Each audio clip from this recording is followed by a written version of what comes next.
Tudo bem? Nós vamos falar sobre conceitos de eletricidade, né, e a importância do controle, né, das proteções de eletricidade para o sistema computacional. Ver quão importante isso é no sistema computacional. Estudar sobre o que é eletricidade, o que é corrente, o que é tensão e principalmente quais proteções que a gente usa no circuito, o que é energia estática, né? Lembrando que o nosso organismo produz energia estática, então de vez em quando você vai combinar a pessoa, vai dizer, tomei choque.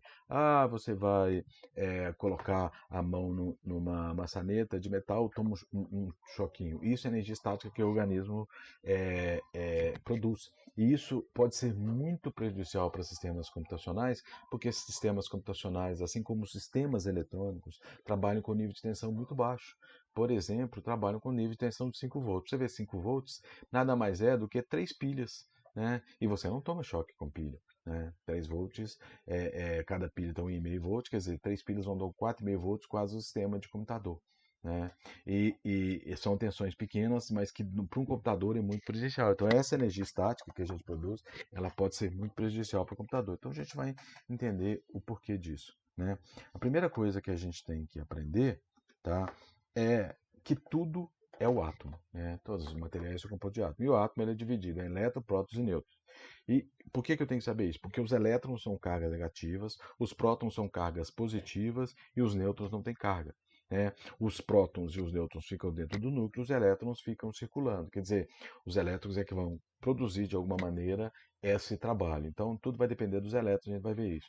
E baseado em quê? Baseado em que cargas iguais se repelem e cargas diferentes se atraem. Então, um elétron atrai um elétron repele outro elétron, um próton atrai um elétron e um próton repele outro elétron. E o nêutron não tem carga. Né? Então, só para fixar, quer dizer, num jogo de elétrons contra os prótons, quer dizer, um jogo dos negativos contra os positivos, elétrons e os prótons, o juiz tem que ser nêutron. É só uma para a gente fixar sobre isso. Né? Bom, então eu falei para vocês que toda a eletricidade depende dos elétrons. Quem caminha são os elétrons, porque eles estão na camada de valência. Né? Então eles vão ser excitados por alguma maneira de fase. Então, por exemplo, um raio. O que é um raio? Um raio tem uma nuvem carregada de cargas positivas ou cargas negativas e os solos estão carregados de carga negativa ou carga positiva. A gente acha que o raio só vem do céu para a Terra. Não, tem raio que pode ser da Terra para o céu também. Mas normalmente ele vem do céu da Terra, porque a carga fica carregada com tensão, por exemplo, negativa e a Terra está carregada com tensão positiva, eles têm uma distância tal que não tem problema nenhum, mas as nuvens vão abaixando e as cargas vão ficando tão carregadas, tão grandes, que elas não comportam ficar dentro da nuvem. Aí o que fala? Elas são para a Terra, elas pulam da nuvem para a Terra. Daí vem o raio, vem uma alta fonte de voltagem, vem uma voltagem muito grande, aí cria uma corrente também grande entre a Terra, entre a nuvem e a Terra, né? E isso pode queimar equipamentos, inclusive pode matar a pessoa, porque a corrente que passa ali é muito alta. Né? Então, por isso tem esse para-raios para proteger tanto as pessoas quanto os componentes eletrônicos. Né? Então, por que a gente tem no trovão o raio e ou por que a gente tem uma descarga elétrica, o raio e o trovão? Porque o raio é a claridade dos elétrons que saem da nuvem vão para a Terra e o trovão é o barulho. Né? Porque na natureza nada se cria, nada se perde, tudo se transforma. Então, para os elétrons mudarem de camada, eles têm que produzir o trovão e o raio. Ok? Então, baseado nisso. Como é que eu vou produzir uma corrente elétrica? Através da atração e repulsão de cargas elétricas. Se eu pegar um elemento que é condutor, ou seja, que ele conduz elétrons, que deixa elétrons passar dentro dele, e eu colocar uma fonte de energia negativa, o que ele vai acontecer? Ele vai repelir os elétrons que estão nessa carga negativa para longe da fonte negativa. Então a gente coloca uma fonte negativa e uma fonte positiva no meu sistema, o que vai acontecer? Esses elétrons vão ser repelidos pelo negativo, caminhar o circuito e voltar para o positivo. Então, como é que eu vou aplicar uma carga de elétrons? Eu vou aplicar uma carga elétrica através de uma fonte externa que vai produzir uma tensão, uma voltagem. Então, na casa da gente, a gente tem a tomada 110 volts, 220 volts, que é o chuveiro, mas eles só vão funcionar se eu ligar a carga, se eu fechar o circuito. Então, por exemplo, uma tomada elétrica está lá e não está produzindo nada, mas se eu pegar uma tomada do computador, ligar nele, ele vai abastecer o computador com uma corrente elétrica. Né? Essa corrente elétrica vai passar para dentro do computador, vai Ligar o computador vai fazer o computador funcionar e voltar. Então, eu só tenho carga elétrica, eu só tenho trabalho produzido se a voltagem for aplicada no circuito. Porque quem produz o trabalho é a corrente elétrica. É os elétrons saindo de um polo e indo para o outro. Tá? Então, essa fonte externa que eu vou colocar, injetar elétrons dentro do meu sistema, ela é medida em volts. Então, 110 volts, 5 volts, bateria 1,5 volt. Né? O que circula pelo o circuito é a corrente elétrica, né, que faz com que os elétrons tenham um movimento ordenado do negativo para o positivo e vão passar numa carga, né, essa corrente é medida em ampere, vão passar por uma carga, vão produzir um trabalho que é medida em watts. Tá? Então, se eu tenho uma lâmpada de 60 watts, ele vai produzir 60 watts de trabalho. Se eu tenho um chuveiro de 5.000 watts, ele vai produzir 5.000 watts de trabalho.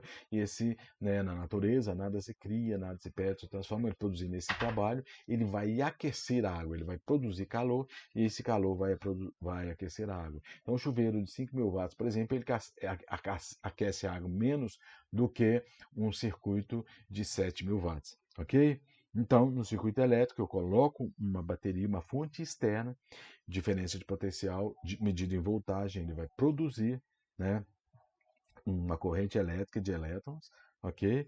Esses elétrons vão passar pela carga, vão excitar a carga, vão produzir um trabalho na carga, tá? E vão voltar. Então eu tenho o gerador que produz elétrico, o condutor que vai conduzir a corrente elétrica e a carga que vai produzir trabalho. Então a tensão elétrica é essa fonte externa, produz voltagem, diferença de potencial. A corrente elétrica vai passar para o circuito e vai passar pela carga, vai excitar a carga e vai produzir trabalho. Então, por exemplo, na minha casa eu tenho disjuntor de 25 amperes, ou seja, ele suporta passar por ele até 25 amperes. A carga elétrica é a quantidade de corrente elétrica que é produzida durante um período de tempo. Normalmente isso é medido em hora. Então, por exemplo, uma bateria de 1,5 volt, ela produz 1,5 volts ampere hora, ou seja, durante uma hora ela vai produzir 1 ampere. Né? A bateria de carro, 5 amperes, né? 50 amperes, então ela vai produzir 50 ampere hora. Uma fonte qualquer, sei lá, de computador, ele vai consumir 1 ampere, então ele vai produzir 1 ampere hora. Tá? Uma bateria, 50 miliamperes, então 50 miliampere hora. Tá? E isso me diz a potência. Né? Um, um, um, um, um um chuveiro, né? Que ele vai ter 30 amperes ligado em 200 volts, ele vai produzir 6.000, né? 100 volts. Em uma corrente de 30 amperes, ele vai produzir 6.000 volts. 6.000 watts, ok? Porque a potência é o produto da voltagem pela corrente, tá? É medida em watts. Tá? Então, é, é, é isso que faz. Então, uma geladeira, por exemplo, ela produz, aqui, ela consome é, 200 watts. Então, se eu ligar ela numa energia de 220 watts, ela consome menos de 1 ampere. Né? Se eu ligar ela numa tensão de 110, ela vai dobrar, mais ou menos, praticamente 200 amperes. Tá? Então, isso é o que funciona no circuito. Então, eu boto uma tensão elétrica, essa tensão elétrica vai produzir uma corrente elétrica quando é fechado o circuito. Essa corrente elétrica é uma corrente de elétrons ordenadamente, vai passar por uma carga, vai produzir, excitar essa carga, essa corrente, passando por essa carga, aplicando por essa tensão, o produto desses dois vai dar a quantidade de trabalho que eu vou ter. Ou seja, vai acender uma lâmpada, vai fazer vai ligar uma televisão, vai fazer um liquidificador funcionar. Ok? Bom, e o que é a frequência elétrica? A frequência elétrica é o seguinte: quando foi desenvolvido o sistema de eletricidade por Thomas Edison, ele trabalhava com corrente contínua. E corrente contínua, o que é uma corrente contínua? Ela tem só níveis bem definidos. Ou ela tem a voltagem ativa ou ela tem zero. Então, por exemplo, no computador, se eu estou trabalhando com 5 volts, que é o nível TTL, que é o nível que eu tenho no computador, ou ele trabalha com 5 volts e trabalha com zero. Então, se eu tiver o bit 1, ele é 5 volts. Se eu tiver o bit 0, ele é 0 volts. Então, ela tem dois níveis bem definidos. Só que o que acontece com corrente elétrica contínua? Ela tem uma perda muito grande se você transmitir ela a grandes distâncias. Então, isso, na época que foi desenvolvido o sistema lá por Thomas Edison, que fez a lâmpada e tal, isso era um limitador para produzir, né, para levar a eletricidade de todas as casas. Aí veio Tesla, Tesla desenvolveu a corrente elétrica alternada. Qual que é a grande vantagem dessa corrente elétrica alternada? Ela possibilita conduzir tensão de 110 volts, que é o que a gente tem hoje, que foi o que chegou-se à conclusão. Ela me permite produzir a grande distância com pequenas perdas. Então toda a rede da concessionária ela é alternada entre 110 e 220 volts. Né? E ela me possibilita conduzir as grandes distâncias. Mas só que os computadores, o comandante eletrônico que trabalha com tensão contínua, ele tem que trabalhar com 5 volts. Então o que acontece? Eu tenho que pegar a minha corrente alternada que vem da concessionária, né? Passar por uma fonte retificadora do meu computador e produzir uma tensão contínua. Então, além dele produzir a tensão contínua, ele também diminui a tensão, porque o computador trabalha com 5 volts, que é a TTL, que é para alimentar os componentes eletrônicos, e trabalha com tensões de 12 e 24 volts, que é para alimentar as ventoinhas ou os fãs ou os coolers que vão resfriar o computador. Ok? Bom, então o que é a corrente alternada? Ela fica variando no eixo do tempo entre um valor máximo e valor máximo positivo e negativo. Então 110 volts, por exemplo, ela alcança o máximo de 110 positivo e o máximo de 110 negativo. Então ela fica variando nesse tempo. Então essa variação dessa tensão de 110 volts no eixo do tempo é chamada de frequência. Então a concessionária, a gente trabalha com uma frequência de 60 Hz no Brasil. Significa que ela, num período de 1 segundo, ela varia 60 vezes. Ela passa 60 vezes pelo positivo e pelo negativo. Tem um ciclo completo. Então, durante 1 segundo, ela passa 60 vezes, muda 60 vezes no segundo. Ela faz 60 vezes esse percurso aqui. Ok? Bom, isso aqui é só para a gente falar, né, que observar o brilho das lâmpadas. 60 watts produz menos trabalho do que 100 watts, ok? Qual que é a grande finalidade do aterramento? É que eu falei para vocês. Pode ter descarga elétrica na concessionária. Acontece muito isso. Cai um raio, né?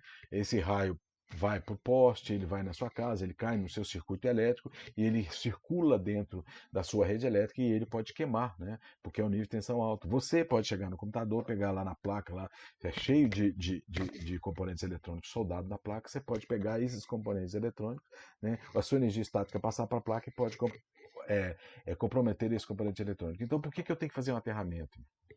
A filosofia do aterramento está baseada em que circuitos que têm a mesma diferença de potencial, que estão no mesmo potencial, eles não queimam. Então, por exemplo, um passarinho vem, voa e posa no fio, ele não morre. Por quê? Porque ele está no ar, ele não está fechando em terra, ele não está fechando nada, então ele não tem potencial. Quando ele posa no fio, tá? Ele está no mesmo potencial do fio, então ele não toma choque. Mas se ele encostar em 2 fios juntos, ele vai tomar choque. É o mesmo caso da gente. Se a gente voar, conseguir voar e pegar no fio no ar, a gente não toma choque. Mas se pegar em 2 fios, a gente vai fechar um circuito e a gente vai tomar choque. Porque aí vai passar uma corrente elétrica. Porque o que mata, o que é prejudicial, o que queima não é a tensão. O que queima a gente é a corrente elétrica que vai fazer produzir elétrons, que vai por isso, vai passar pelo circuito e vai excitar a carga e vai queimar a carga. Ok? Então por isso que a gente toma choque. Porque você vai lá, coloca a mão na fase, né? Ela ela produzir uma tensão elétrica, você vai fechar o circuito para o terra, né? O terra tem ideia de ter nêutron, então a corrente vai correr do nêutron para a terra, vai passar por você e vai trazer sérios problemas para você por causa disso, porque é a corrente elétrica que vai fazer. Então, o que a gente faz com isso? Hoje, né, novo sistema da concessionária, que foi o sistema tomada de 3 pneus, tem um terra. E é um terra mesmo. É um fio que é ligado ao terra lá da sua casa. Existe toda uma preparação, não é simplesmente só ligar ao terra. Existe toda uma preparação, é ficado uma haste de cobre, nessa de cobre é colocado um fio, e esse fio é colocado de tal maneira que ele é medida para não dar diferença de potencial entre o terra e a concessionária, porque a concessionária também fornece um terra, fornece um neutro, que é exatamente para que você consiga colocar as duas diferenças de potencial e a concessionária na sua casa não vai ter nenhuma diferença de potencial entre o terra e o neutro, vai evitar com que queima o equipamento, ok? Bom, então, para evitar, para você ter que ter aterramentos, é a primeira coisa primordial e básica do sistema computacional. E eu também, né, tenho outras proteções para impedir com que o meu sistema queime. A proteção mais básica que a gente tem é um fio de linha. Né? Ele é barato, você liga ele, é uma régua eletrificada que tem normalmente uma chave liga, desliga e dentro dele tem um fusível. Tá? Qual que é a finalidade desse fusível? Evitar a sobretensão, ou seja, por exemplo, se a sua régua ela é feita para aguentar até 20 amperes, então se vê uma sobretensão e passar ali até 20 amperes, ela vai aguentar os 20 amperes. Se você passar de 20 amperes, 25 amperes, ele vai queimar esse fusível. O que é o fusível? O fusível normalmente é um elemento, tem fusível de vidro, de carro já é de algum material que não derrete, né? Ele tem um fio dentro dele que ele aguenta até 20 amperes. Passou de 25 amperes, fio vai derreter, né, e vai abrir o circuito e vai impedir com que essa sobretensão, que vai produzir uma sobrecorrente, entre dentro do seu computador e queime. Então, ela é a mais básica e produz contra espúrios que vêm pela minha rede elétrica. Tá? Agora, se eu quiser uma proteção um pouco mais apurada, eu vou usar estabilizador, porque além de ele produzir contra sobretensão, ele também protege contra subtensão em curtos períodos de tempo, um segundo, por exemplo. Se houver um pique de energia, né, na minha rede da concessionária, se eu estiver com uma régua, ele vai, essa subtensão, esse pico de energia para baixo, vai desligar o meu computador. Se eu tiver estabilizador, não. O estabilizador consegue segurar, ele tem componentes dentro dele que consegue manter a tensão dentro do patamar que ele foi programado, além de proteger contra a subtensão. Ele também tem um fusível que vai produzir acima da corrente. Tá? Se eu quiser um circuito um pouco melhorado, eu posso ter um no-break. O que é no-break? É um estabilizador que, além de estabilizar a tensão, produzir contra sobretensão, produzir contra picos pequenos de tensão, ele vai garantir o fornecimento de energia durante um certo período de tempo. O no-break, ele tem baterias dentro dele. Então, dependendo do tamanho da bateria, da carga elétrica, da quantidade de ampere-hora que eu vou comprar a minha bateria, ele vai aguentar. Então, por exemplo, eu tenho uma bateria que produz lá 20 ampere-hora durante 15 minutos. Então, durante 15 minutos, ele vai fornecer 50 ampere-hora, né, garantido. Então, durante 15 minutos, se faltar energia, o sistema continua produzindo até que a energia volte e ele restabelece. Então, o sistema não desliga. Isso é muito importante para sistemas que não podem ficar indisponíveis. E os sistemas que não podem ficar mais disponíveis ainda, eles têm um gerador. O que é um gerador? É um sistema que vai gerar energia elétrica através de uma fonte externa. Por exemplo, você pega o motor de carro, motor de caminhão, diesel, bota diesel, motor de uma locomotiva, por exemplo, ele vai rodar, em vez dele fazer a locomotiva mover, ele vai mover no gerador, esse gerador vai rodar e vai produzir uma energia elétrica. Enquanto houver combustível, ele vai produzir energia elétrica. Se, por exemplo, no Amapá tivesse gerador a diesel, eles não teriam ficado sem luz lá, né? Então o gerador tem essa vantagem. Agora, como é que eu sei que está chegando uma corrente no circuito, que eu estou aplicando a tensão certa, que não está sobre a tensão que eu estou variando? Através de aparelhos de medição. Os aparelhos de medição são para isso. Tem aparelho de medição que mede corrente, que mede a voltagem, que mede resistência, que mede wattagem, que mede frequência, né? Tem aparelho que mede todas essas medidas. O que a gente mais usa, mais comum de usar, são multímetros que medem corrente, resistência e tensão, corrente alternada, corrente contínua, tensão alternada, tensão contínua, tá? Digitalmente. Os primeiros eram analógicos, né, com ponteiros, e agora eles estão digital. Então, ele é muito útil para medir, por exemplo, se a tensão do computador está funcionando, se está chegando tensão na ventoinha, se está chegando tensão para o HD, se está chegando tensão para o cooler do processador, ok? Então, esse é o medidor. Para medir corrente, o que eu tenho que fazer? Eu tenho que colocar ele em série com o circuito. Eu tenho que abrir o circuito, colocar o medidor, porque a corrente ela circula no circuito, né? Voltagem. Como é que eu meço voltagem? Paralela, porque a voltagem eu tenho que ter um polo positivo, um polo negativo, colocar essa voltagem no circuito para ela produzir uma corrente elétrica, tá? Para produzir trabalho. Então eu tenho que ligar o medidor de voltagem paralelo com o circuito. Ok? Então, quando eu tenho componente na minha casa aberto lá, eu só posso ligar um multímetro, eu não posso ligar um amperímetro para medir. Para ligar um amperímetro, eu tenho que ligar uma lâmpada, tirar uma parte da lâmpada, ligar a lâmpada num polo da minha tomada, ligar o multímetro no outro polo, uma ponta dele no outro polo e a outra ponta na ponta da lâmpada para fazer a corrente circular, passar para o multímetro e medir a tensão. Ok? Para saber se o trabalho produzido é só medir a tensão, medir a corrente, multiplicar um pelo outro, que eu vou saber quantos watts está sendo consumido por aquele componente. Ok? Bom, Normalmente o multímetro, né, ele tem uma ponta positiva e outra negativa para medir corrente contínua, né, para medir grandezas contínuas, tanto tensão quanto corrente. O vermelho normalmente é ligado no positivo e o preto ligado no negativo. Eu vou saber quando eu colocar se ele vai medir uma tensão positiva ou negativa.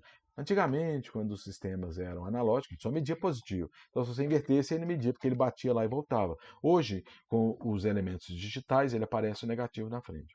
E as fontes que a gente tem hoje para computador, a gente diz que são fontes chaveadas. Nós vamos aprender isso mais para frente, o que é uma fonte de computador, o que ela é chaveada, mas só para adiantar. Ela precisa de uma carga para partir.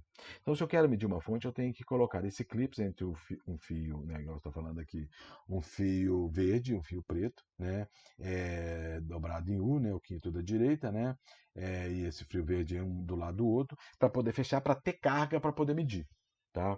Então, eu me disse todas as tensões estão chegando. Isso porque a fonte é chaveada. Se a fonte não fosse chaveada, eu não poderia fazer isso. Porque senão, em vez de eu pegar uma carga, eu fecharia um curto. Né? Se você pegar um fio, fechar ele na tomada da sua casa, pegar uma ponta, botar na outra ponta, uma ponta numa ponta e outra ponta na ponta da tomada, você vai fechar um curto e vai desligar o seu sistema lá, porque vai haver uma sobretensão. Tá? Então, é só porque a fonte é chaveada. E eu tenho uma chave de teste que é exatamente só para saber se tem tensão. Né? Normalmente a chave de teste você compra em casa de material de construção, ela é uma chave de fenda comum, né? Ela tem uma ponta metálica igual essa daqui, ou então você usa uma chave de tempo comum. Essa aqui, além de saber se tem tensão, ela mede a tensão também. Ou seja, ela mede a tensão através de você. Você coloca uma ponta, a ponta que deve ser colocada e marcada para isso, nesse caso aqui, essa ponta metálica, ou na chave de fenda, na sua tomada elétrica, e bota o dedo aqui. Ela é preparada para isso, para você não tomar choque e para fazer acender essa lâmpada ou não. Se você estiver na fase, ele vai acender a lâmpada. Se você não estiver na fase, estiver no neutro, ele não vai acender. Qual que é o grande problema disso? Se você botar o dedo na fase, você vai tomar choque. Se você botar o dedo na não fase, você não vai tomar. Então, existem equipamentos que é feito para isso, para você ligar a fase na fase e o neutro no neutro, para evitar com que essa fase vai para a carcaça e queime o equipamento. Tem equipamento que existe isso. Esse aqui, além de medir se tem tensão ou não, ele ainda mede o valor da tensão, 110, 220 volts. Então, essa chave aqui é uma chave de teste exatamente para isso. Ok, meus amigos? E nós fizemos um jogo para vocês jogarem e reforçarem o ensino, ok? Muito obrigado.